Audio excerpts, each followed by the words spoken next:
কথা হয়েছে, রাব্বুল আলামিনের সাথে আমাদের কথোপকথন হয়েছে, তার সাথে আমরা কথা বলেছি, কিন্তু আমরা সেটা আমাদের স্মরণ নেই, আমরা ভুলে গেছি সেই কথাটা।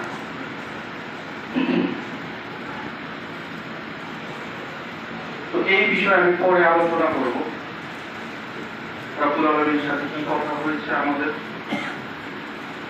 এবং আমরা তার সাথে কথোপকথন করেছি, এই বিষয়ে পরে আলোচনা করবো। এখন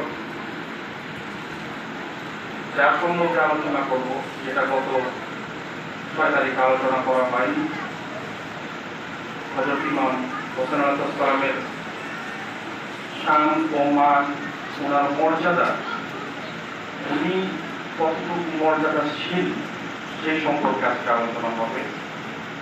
আমাদের হাতে সময় খুব কম, আলোচনা করার জন্য সময় পাওয়া যায় না, মাগরিবের আযান আরম্ভ করে যায়। তো প্রথমেই আমরা যার মাধ্যমে আমরা সিলসিলা পেয়েছি, হযরত খাজা মুঈনুদ্দিন চিশতি হাসান সঞ্জরি মাহমুদুর রাব্বানী সুম্মায়ে আরবি রহমাতুল্লাহ আলাইহি,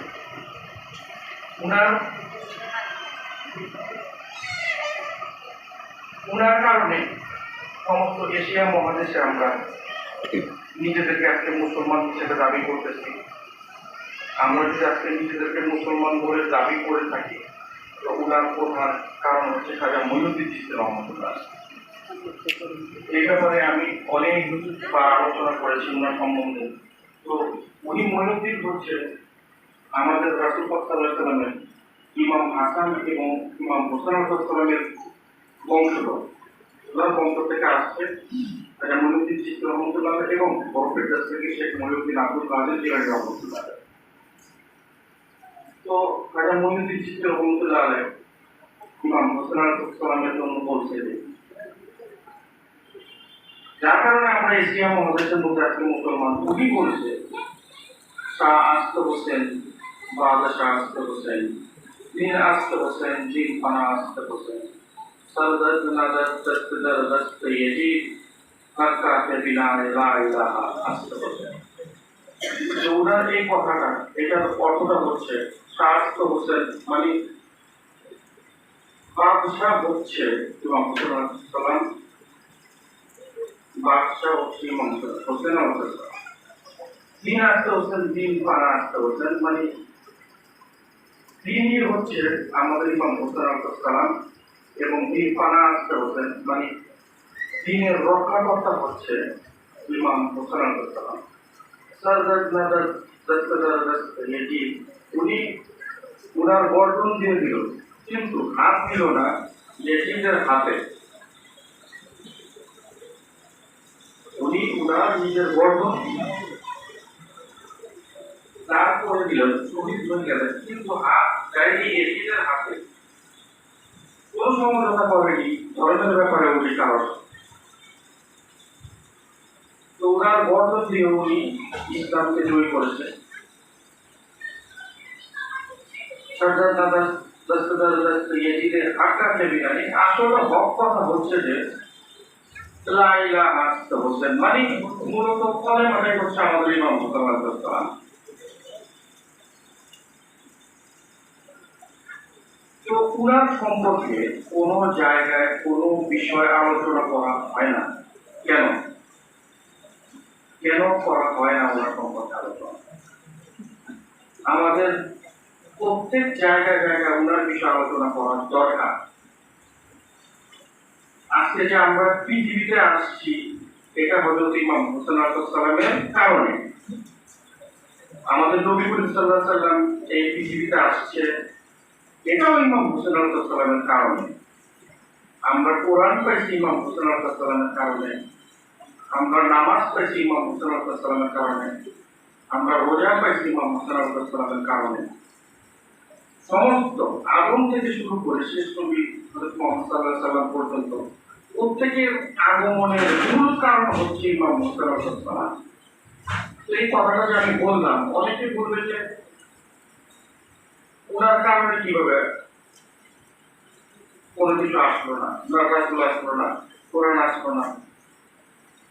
তো এই ব্যাপারে আমি শেষ আলোচনা করব।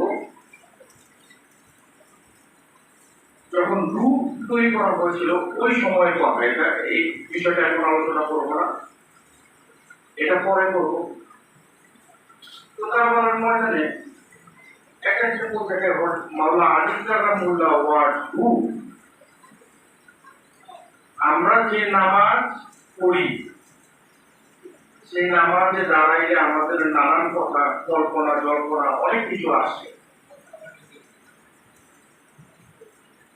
কিন্তু মাওলা আলী কারামুল্লাহ ওয়াজ রূপ এক যুদ্ধে গিয়েছিল, যখন ওরা পায়ের মধ্যে একটা তীর বিদ্ধ হয়েছিল, তার তীর মোবারক পা থেকে তুলতে পারা যেতেছিল না। ওই তীরটা যখন তার পা থেকে ধরতে যায় তখন উনি চিৎকার করে উঠে, মানে এত বেদনা, এত যন্ত্রণাদায়ক বেদনা হয় মাওলা আলী কারামুল্লাহ ওয়াজ রূপ পায়ে তীর মোবারকটা হাতি দেওয়া যাচ্ছে না, তো এতটা যন্ত্রণা। তখন রাসূল আকরাম সাল্লাল্লাহু আলাইহি ওয়াসাল্লাম বলল, তোমরা মাওলা আলীকে আর বিরক্ত করো না, আমি বলবো কোন সময় তীরটা তার পা থেকে বের করা হবে। তো রাসূল আকরাম সাল্লাল্লাহু আলাইহি ওয়াসাল্লাম বলল যে কিছুক্ষণ পরে নামাজের সময় হবে, মাওলা আলী কারামুল্লাহ ওয়াজ রূপ নামাজে যাবে, রিয়াজতে যাবে। তো যখন মাওলা আলী কারামুল্লাহ ওয়াজ রূপ রিয়াজতে যাবে ওই মুহূর্তে তার পা থেকে তীরটা তোমরা তুলে দেবে। যে তীর ধরা যায় না উনি সহ্য করতে পারে না, তো নামাজের সময় হইল, নামাজে দাঁড়াইলে মাওলা আলী কারামুল্লাহ ওয়াজ রূপ করতো, ওই মুহূর্তে নামাজরত অবস্থায় তার পা থেকে তীরটা তুলে দিল। তো মাওলা আলী কারামুল্লাহ ওয়াজ রূপ বিন্দু মাত্র টের পাইল না। এই যে তাদের নামাজ, তারা যে নামাজ পড়ে কোন সময় তার পা থেকে তীর মোবারক তুলে দেওয়া হলো, মাওলা আলী কারামুল্লাহ ওয়াজ রূপ টেরও পায়। এটা হচ্ছে নামাজ।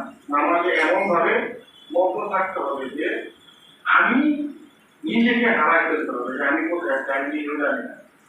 রব্বুল আলামিনের সাথে আমাদের কানেক্টেড থাকতে হবে, কারণ কানেক্টেড থাকার কথাই রব্বুল আলামিন বলছে কোরআনে, আসসালাতুল মিরাজুল মুমিনিন, মুমিন যখন সালাত কায়েম করে মুমিনের সাথে আল্লাহর সাথে মিরাজ হয়।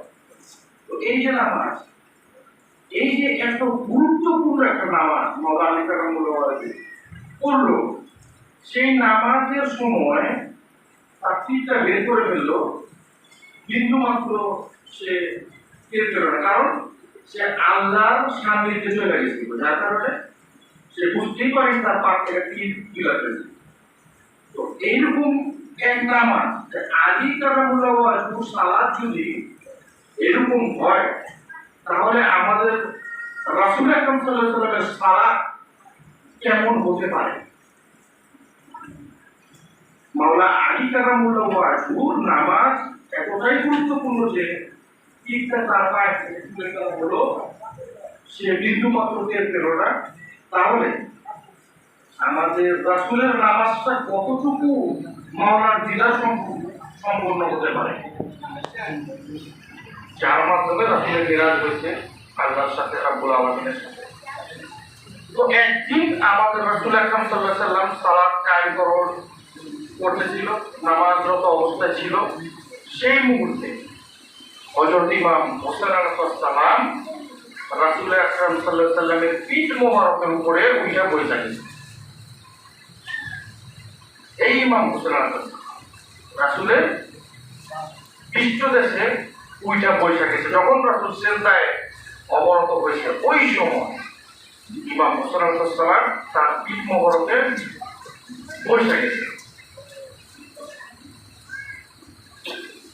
তখন রব্বুল আলামিনের তরফ থেকে ওহী আসলো যে হে মুহাম্মদ, তুমি ততক্ষণ পর্যন্ত সিজদা থেকে উঠবা না যতক্ষণ না পর্যন্ত ইমাম হোসেন তোমার কাঁধের থেকে না নামে, কাঁধ থেকে না নামে। কি ঘোষণা হলো আল্লাহর তরফ থেকে? যতক্ষণ পর্যন্ত হযরত ইমাম হোসেন আলাইহিস সালাম তোমার কাঁধ থেকে না নামে, পৃষ্ঠদেশ থেকে না নামে, ততক্ষণ পর্যন্ত তুমি সিজদা থেকে উঠবা না। তো রাসূল যখন সেজদায় অবনত ছিল, তো ইমাম হোসেন আলাইহিস সালাম তার পৃষ্ঠদেশে ছিল, তখন রাসূল আকরাম সাল্লাল্লাহু আলাইহি সাল্লাম বারবার বলতেছেন সুবহান রাব্বিয়াল আলা, সুবহান রাব্বিয়াল আলা, সুবহান রাব্বিয়াল আলা। তো ইমাম হোসেন আলাইহিস সালাম তার পিঠ থেকে আর নামতেছে না। তো এই সুবহান রাব্বিয়াল আলা রাসূল যে কতবার পড়ছে এটার কোনো হিসাব নাই। তার মানে কি, মাওলা আলী যখন নামাজ পড়লো তার তীর বের করে ফেললো, কোনো জায়গায় ধ্যান দেওয়া যাবে না, আল্লাহর সাথে কানেক্টেড থাকতে হবে। তাহলে আল্লাহর হুকুম হচ্ছে, রাব্বুল আলামিনের হুকুম হচ্ছে যে তোমার পিঠ থেকে ইমাম হোসেন নামাজ পর্যন্ত সেজদাতে করবে না। তাহলে রাসূল যখন বলে যে সুবহান রাব্বিয়াল আলা, তার মাথায় ধ্যান থাকে যে ইমাম হোসেন আমার পিঠে আছে। নামাজে একমাত্র আল্লাহকে ছাড়া কাউকে স্মরণ করা যাবে না। অথচ রাসূল আকরাম সাল্লাল্লাহু আলাইহি ওয়াসাল্লাম মাওলা আলী আল্লাহর দিদারে নামাজ পড়ে, তো রাসূলের নামাজ তার চেয়ে তো গুরুত্বপূর্ণ হবে, তাই না? তো রাসূল যখন নামাজ পড়ে, ওই নামাজে সুবহান রাব্বিয়াল আলা বলে চিন্তা করে যে ইমাম হোসেন আলাইহিস সালাম আমার পিঠে আছে। তার মানে কি,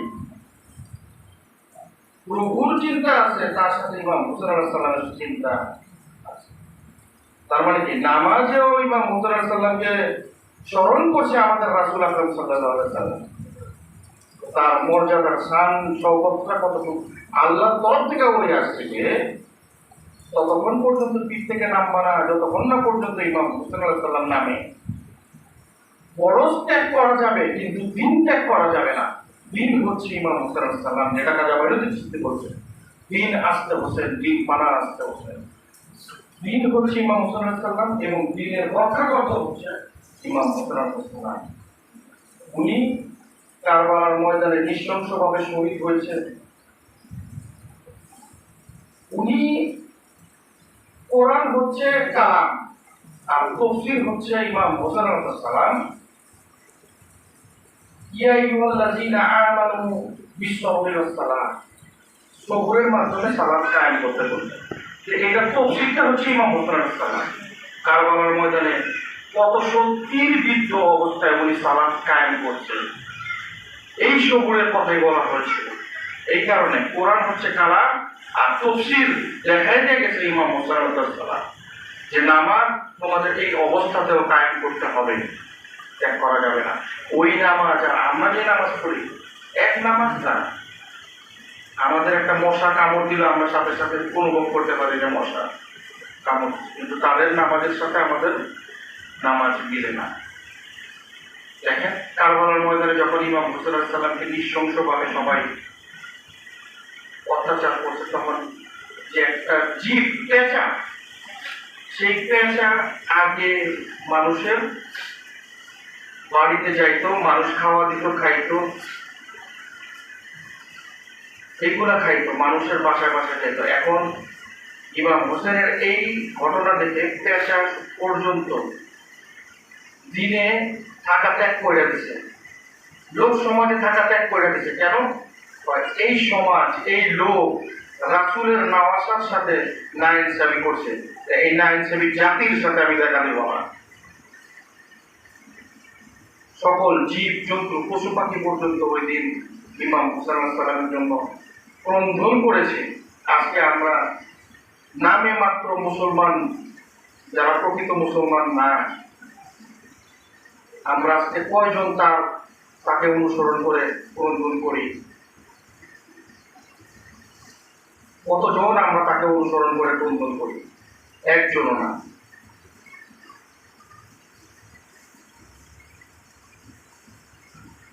এমন একটা সময় আসলো যে ইমাম হোসেন আলাইহিস সালামের যখন সমস্ত পরিবারকে উনি বিসর্জন করে দিল কারবালার ময়দানে, সমস্ত পরিবার, জিলহজের ৮ তারিখ থেকে শুরু হয়েছিল এই ঘটনা। ওনার হজ করার কথা ছিল, তো কুফায় দাওয়াতের কারণে উনি চলে গেল জিলহজের ৮ তারিখে, ১০ তারিখে হজ, উনি কুফার উদ্দেশ্যে চলে গেল। এই জিলহজের ৮ তারিখ থেকে এই ঘটনা শুরু করতে করতে এই কারবালা পর্যন্ত মুহররমের ১০ তারিখ গিয়া ওরা শহীদ হল। উনি উনার সমস্ত পরিবারকে যেভাবে বিসর্জন করে দিচ্ছে কেউ আজ পর্যন্ত করতে পারেনি। ইমাম হোসেন যখন কারবালার ময়দানে, একটা গুরুত্বপূর্ণ কথা বলছি, ইমাম হোসেন আলাইহিস সালাম যখন কারবালার ময়দানে শহীদ হয় ওনার সপরিবারে, ইবলিস তখন দাঁড়ায় দাঁড়ায় সবকিছু দেখতেন কিভাবে ইমাম হোসেন আলাইহিস সালাম গেছেন। উনাকে তো প্রথম থেকেই পরিচালনা দেওয়ার চেষ্টা করতেন, কোনোভাবে পারতেছে না।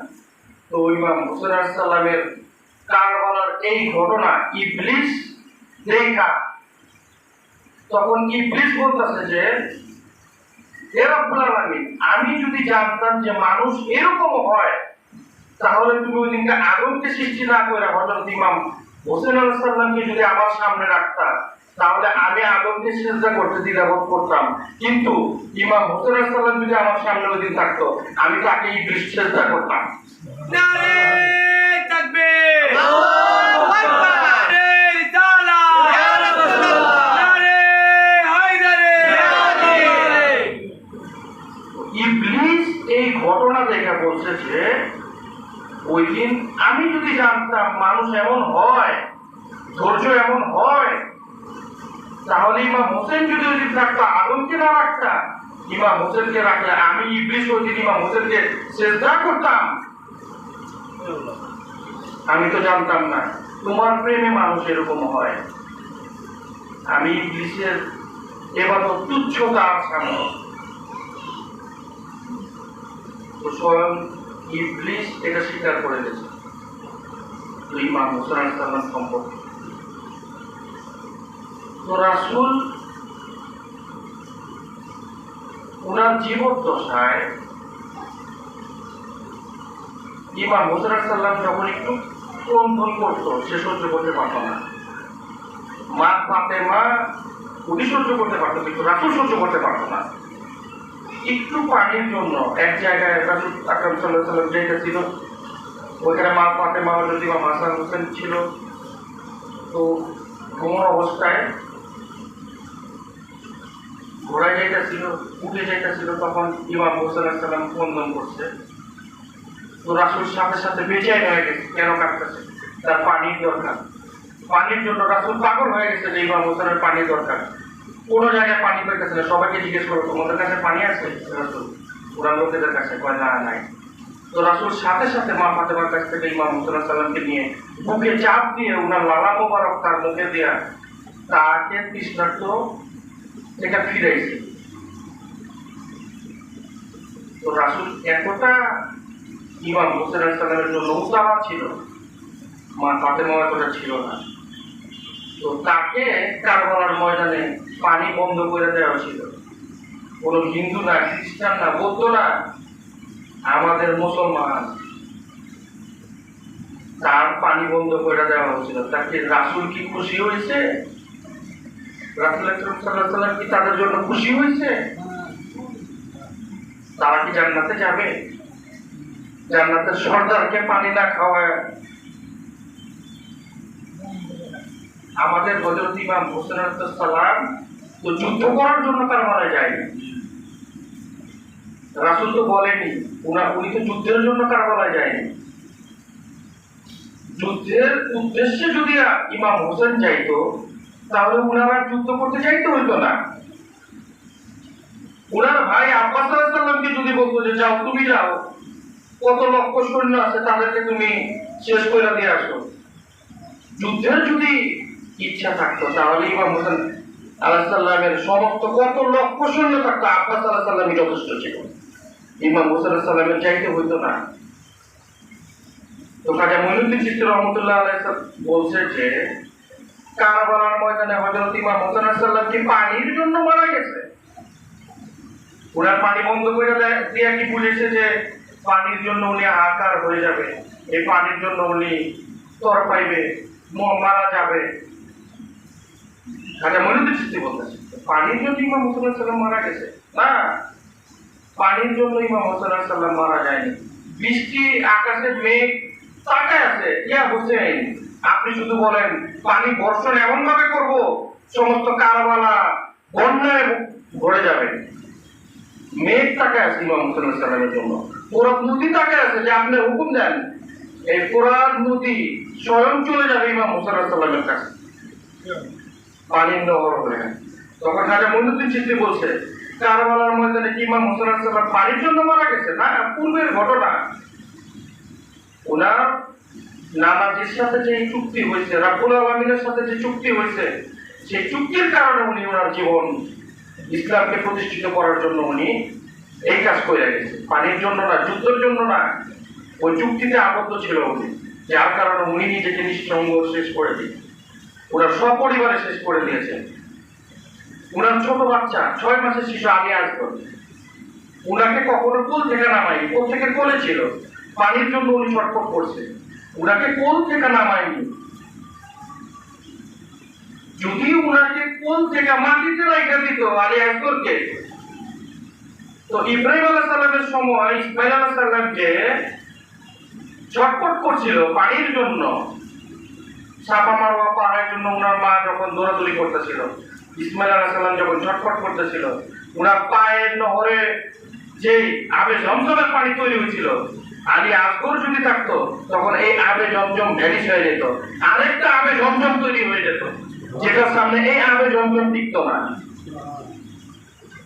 উনি ওনার সন্তানকে উপর থেকে নামায়নি, জানে তাকে যদি নামাই, তার পা দিয়ে যদি মাটিতে আঘাত করে শিশু বাচ্চা, আরেক ধরনের আবে জমজমের পানি তৈরি হয়ে যাবে। উনি তার সন্তানকেও মাটি থেকে নামায়নি, মাটিতে নামায়নি, কারণ আমি চাই না ওই আবে জমজম ধ্বংস হয়ে যায়। তো উনি একে একে ওনার সমস্ত পরিবারকে বিসর্জন করে দিল। কিসের জন্য? ওনার নানাজির চুক্তি, রাব্বুল আলামিনের চুক্তি। এই চুক্তিতে পরে আসতেছি, এই চুক্তি আছে, চুক্তি হয়েছে, এই চুক্তিতে পরে আসতেছি। এই ঘটনা এখনো যায়নি, যাবো এই ঘটনা।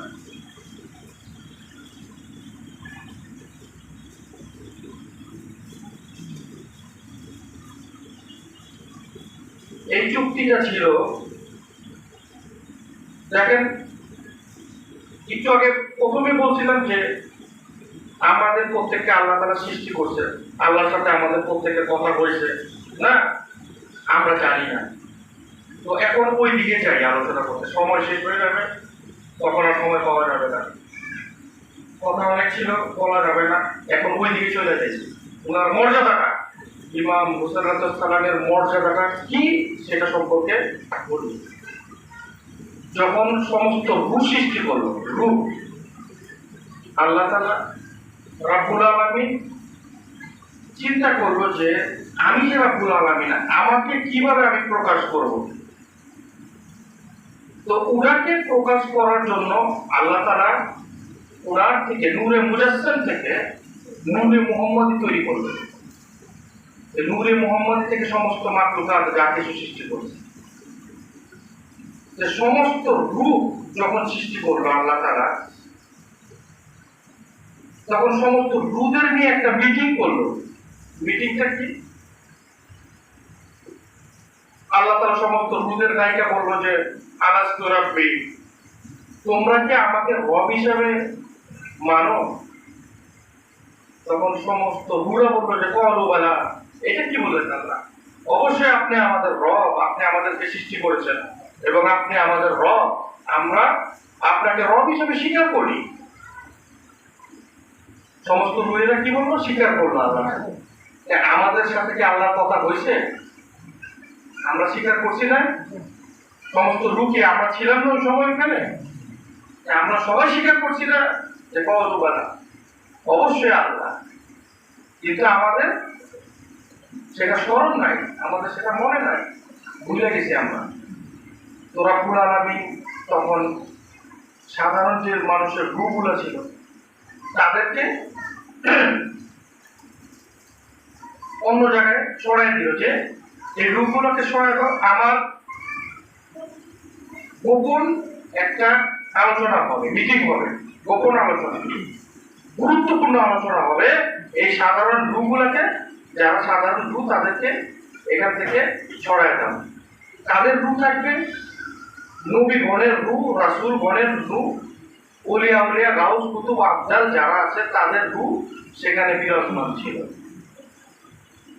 তো তাদের সাথে রাব্বুল আলামিন কথা বলতেছে সেই রূপের কাছে যে আমি আমাকে প্রকাশ করার জন্য আমি একজন প্রতিনিধি সৃষ্টি করতে যাচ্ছি। সে প্রতিনিধি হবে আমার প্রিয় নবী হযরত মুহাম্মদ সাল্লাল্লাহু আলাইহি সাল্লাম। তো উনাকে আমি পাঠাবো সবার শেষে।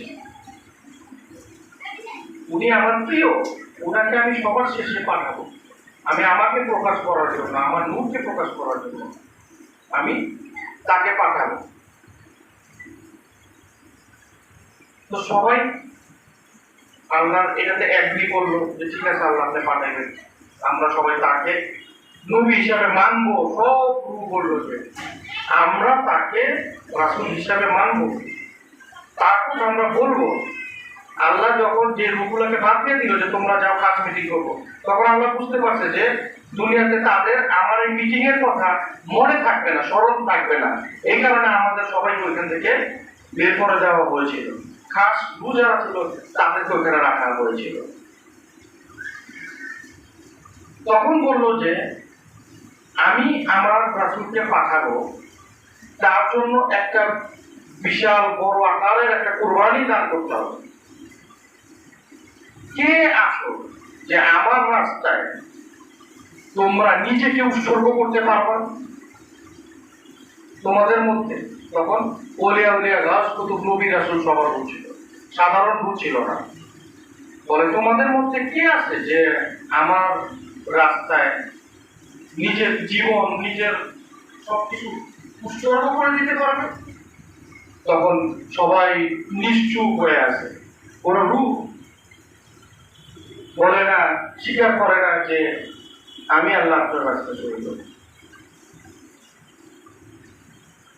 সেই মুহূর্তে হযরত ইমাম মুসা আলাইহিস সালাম হাত তুলছে যে হে রাব্বুল আলামিন, আপনার রাস্তায় আমি, আমার তো দূরের কথা, আমি এবং আমার পরিবার সহ আমার জীবন আপনার রাস্তায় আমি উৎসর্গ করে দিব।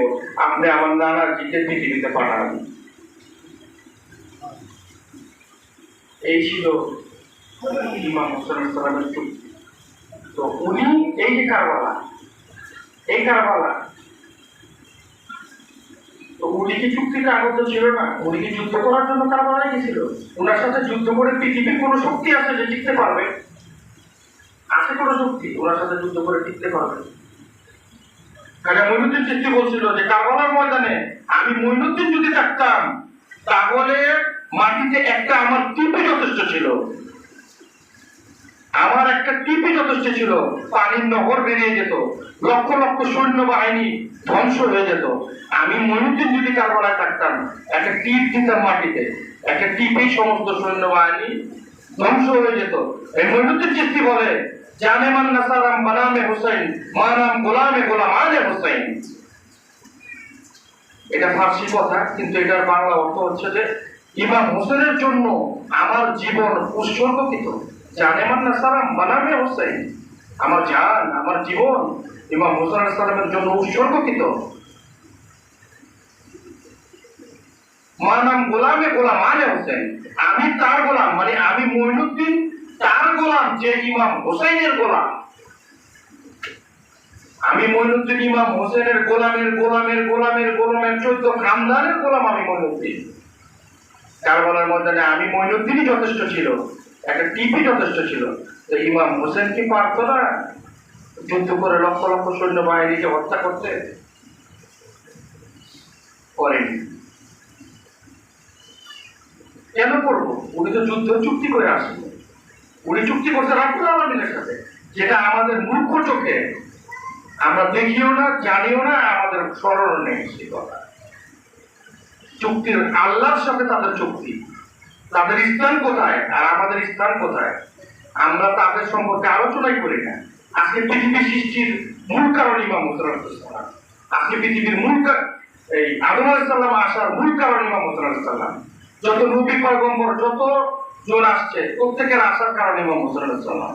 উনি যদি ওই দিন চুক্তিতে আবদ্ধ না হইতো, হযরত ইমাম হোসেন আলাইহিস সালাম যদি চুক্তিতে আবদ্ধ না হইতো, আল্লাহ তাআলা পৃথিবী সৃষ্টিও করতো না, কেউ আগমন হইতো না। ইমাম হোসেন যদি না আসতো তখন রাসূলও আসতো না। এই কথাগুলো কি ফাউল করং সারা গেলে করং যুদ্ধ করার জন্য তো আর লাগে না, ওনার ঘোড়াই যথেষ্ট ছিল। আলী আকবর, আলী আসগর কাউকে লাগে না, উনি তো যুদ্ধ করার জন্য যায়নি। উনি চুক্তিতে আবদ্ধ ছিল যে ওনার জীবন উৎসর্গ করে দিয়ে দিন প্রতিষ্ঠিত করবে। এই চুক্তি সেই চুক্তি, যেই চুক্তির কারণে আজকে আমরা মুসলিম, আমরা মানব জাতি, শুধু আমরা মানব জাতি না, সমস্ত মাকলুকাত সৃষ্টি হয়েছিল। সমস্ত মাকলুকাতের যত জীব জন্তু পশু পাখি ফেরেশতা মালাইকাগণ যত যা কিছু সৃষ্টি হয়েছে, সম্পূর্ণ সবকিছু সৃষ্টির মূল হয়েছে হযরত ইমাম হোসেন আলাইহিস সালাম। উনি যদি সেই চুক্তিতে আবদ্ধ না হতো তাহলে কোনো কিছু সৃষ্টি হতো না। আল্লাহ তাআলা রাসূলকেও পাঠাইতো না, এত নবী রাসূলকেও পাঠাইতো না। হ্যাঁ, ওটা বন্ধ করে। তো সেই চুক্তিতে আবদ্ধ ছিল বলে আজকে আমরা মানব জাতি।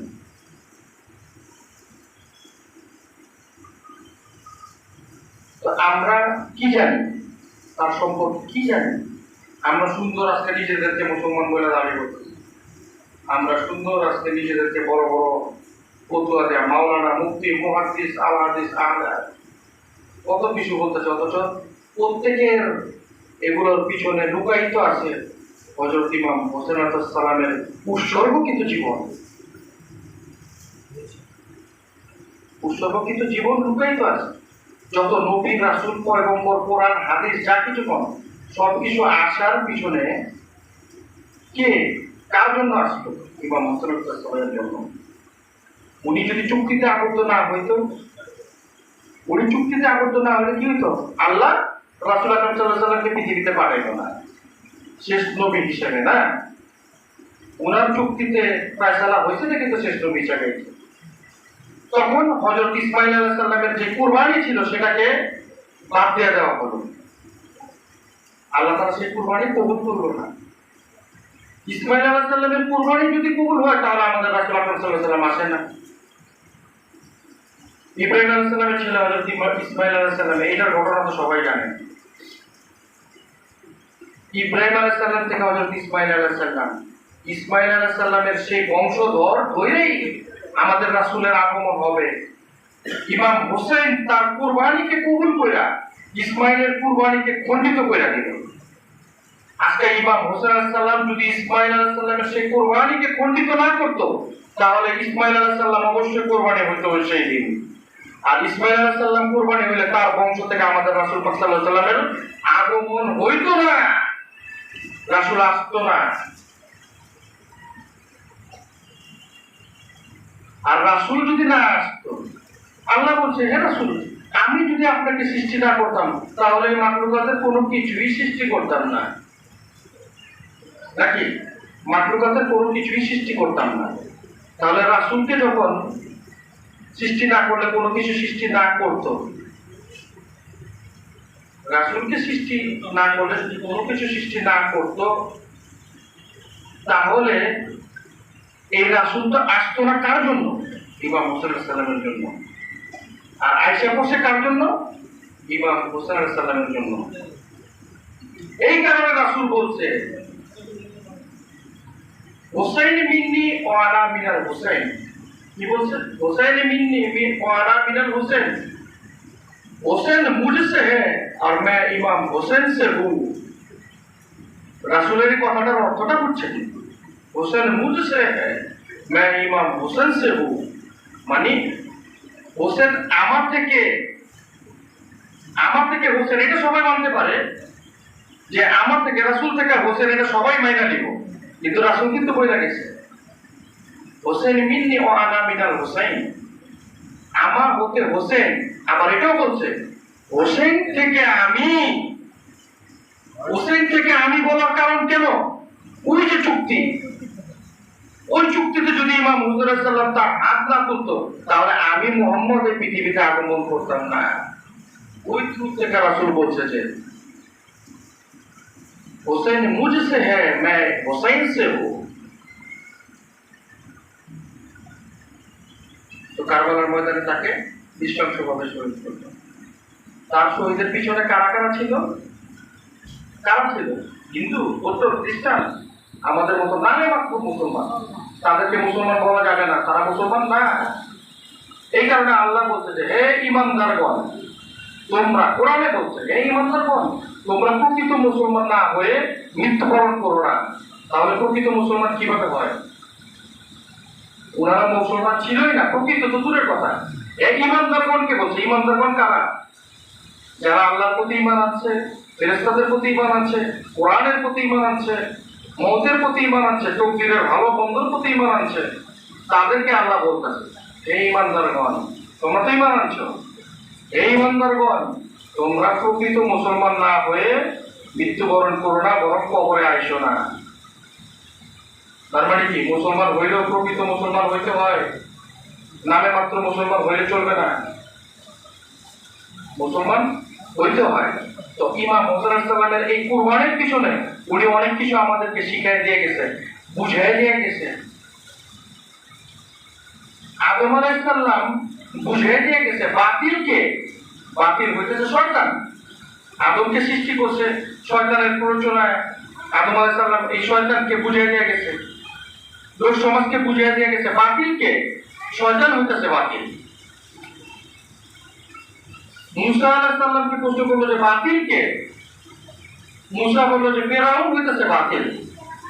বাতিল কারা? ফিরআউন হইতেছে বাতিল, তাদের মাধ্যমে বাতিল হয়। তো নমরুদ বাতিল, ইব্রাহিম আলাইহিস সালাম কি শিখেছে? নমরুদ মাধ্যমে বাতিল। তো ইমাম হোসেনের বেলায় যখন আসছে, তো ইমাম হোসেন আলাইহিস সালাম কি চিনে দিয়েছে? বাতিল কে? শয়তান তো বাতিল না, শয়তান তো থাকলে শয়তান তো শিকার গেছে কারবালায়। যে আদম যদি ওই সময় না থাকতো, ইমাম হোসেন থাকলে আমি তাকে চেষ্টা করতাম। ইমাম হোসেন শয়তানের কথা বাতিল বলেনি, ইমাম হোসেন চিনে দিয়ে গেছে যে বাতিল দেখো কারা, যে কলেমা পড়ে সেও বাতিল হইতে পারে, যে রোজা করে সেও বাতিল হইতে পারে, যে নামাজ পড়ে সেও বাতিল হইতে পারে, যে আল্লাহ কালাম পাঠ করে সে বাতিল হইতে পারে, 5 ওয়াক্ত নামাজ পড়ে সে বাতিল হইতে পারে, যে ঈমান আনছে সে বাতিল হইতে পারে। ইমাম হোসেন আলাইহিস সালাম বাতিল কাদের দেখা গেছে? যে আমাকে কারা হত্যা করতেছে, দেখো নামাজ পড়নে ওয়ালা, কোরআন পড়নে ওয়ালা, যাকাত দেনে ওয়ালা, হজ করনে ওয়ালা। ইমাম হোসেন চিনে দিয়ে গেছে এদের মাধ্যমে বাতিল আছে, তোমরা তাদেরকে চিনে রাখো, তাদের থেকে তোমরা দূরে সরে থাকো। উনার এই উৎসর্গকৃত জীবন দ্বারা উনি প্রমাণ করে দিয়ে গেছে যে বাতিল কারা, শয়তান বাতিল না। আর কোরআনেও আসছে মিন শাররিল ওয়াসওয়াসিল খান্নাস, শয়তান তোমাদের প্রকাশ্য শত্রু, উনি গোপন না, শয়তানকে দেখা যায় না এরকম না। কোরআন বলতেছে যে সে তোমাদের প্রকাশ্য শত্রু। আর তার মানে কি? শয়তানকে দেখা যায়, কোরআন তো আর মিথ্যা না। যে কোরআন মানবো সে হইতেছে মুমিন, যে না মানবো সে কাফের। তার মানে শয়তানকে দেখা যায়, প্রকাশ্য শত্রু। প্রকাশ্য শত্রু কারা? যারা নামাজ পড়ে, রোজা করে, হজ করে, যাকাত করে, এগুলো করে কিন্তু তাদের মোটেও পাক পাঞ্জাতনের প্রতি ঈমান নাই, রাসূলের প্রতি ঈমান নাই, রাসূলের প্রতি প্রেম নাই। আপনারা কখনো তাদেরকে মানবেন না যাদের রাসূলের প্রতি প্রেম নাই, রাসূলের নামাজ, রাসূলের বংশধরের প্রতি প্রেম নাই, তারা কখনোই মুসলমান হতে পারে না।